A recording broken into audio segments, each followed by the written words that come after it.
एबे हेगला हमर खेचड़ी डालमा।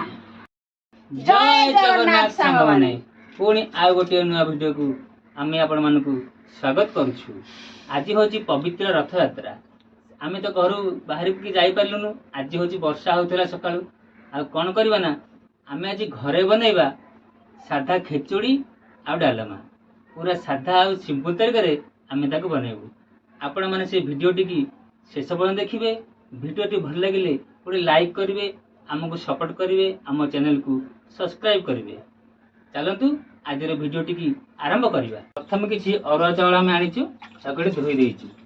एबे कौन करवा ना ताको थाली रे काढ़ीदेवा।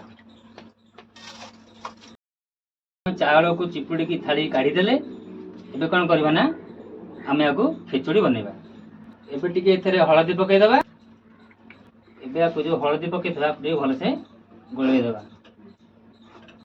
एबे हमें ताको भल से पूरा हळदी मिसई देले। एबे गैस लगे देबा। गैस लगे की हमें कढ़ाई बसेबा।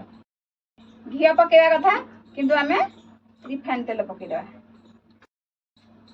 एबे जीरा पके देबा। जीरा पके सैलो एबे टिके तेजपत्र पका। तेजपत्र पका बस आ टिके मिसई दियो। एबे कोन करबा ना आमे या देरे चावल पकेबा।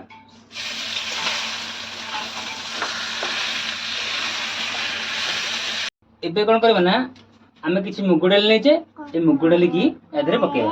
एबे टिके या देरे लूण पके देबा। स्वाद अनुसार लूण टिके पकेबा। एबे ताको टे भलो बसे गुळे दियो पूरा मिक्स कर दियो। निमळा ये हमर पूरा एबे टिके भलो से भाजी हे गला। या तो एबे पानी पकाओ। नाप अनुसार पानी दे देबा। एबे पानी दे देले एबे ताको हम टे घोड़े देबा। बस आको हमें किछि समय एबे छाड़ी देबा।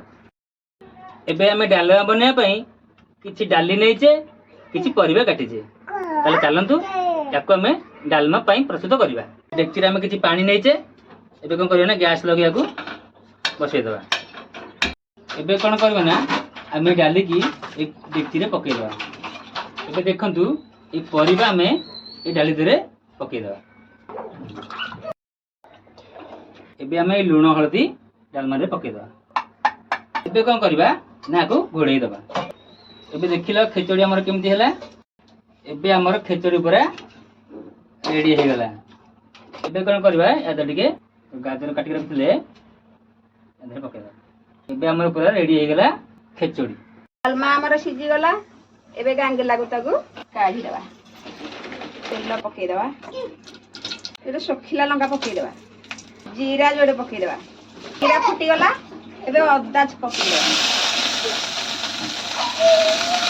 ताको एबे भलो से भाजी देबा। एबे देखंतु छुंका हे गला। एबे हमें डालमा पके देबा। एबे भलो से घांटी देबा। डालमा हमर रेडी हे गला। एबे धनिया पत्र पके देबा। एबे हेगला हमर खेचड़ी डालमा।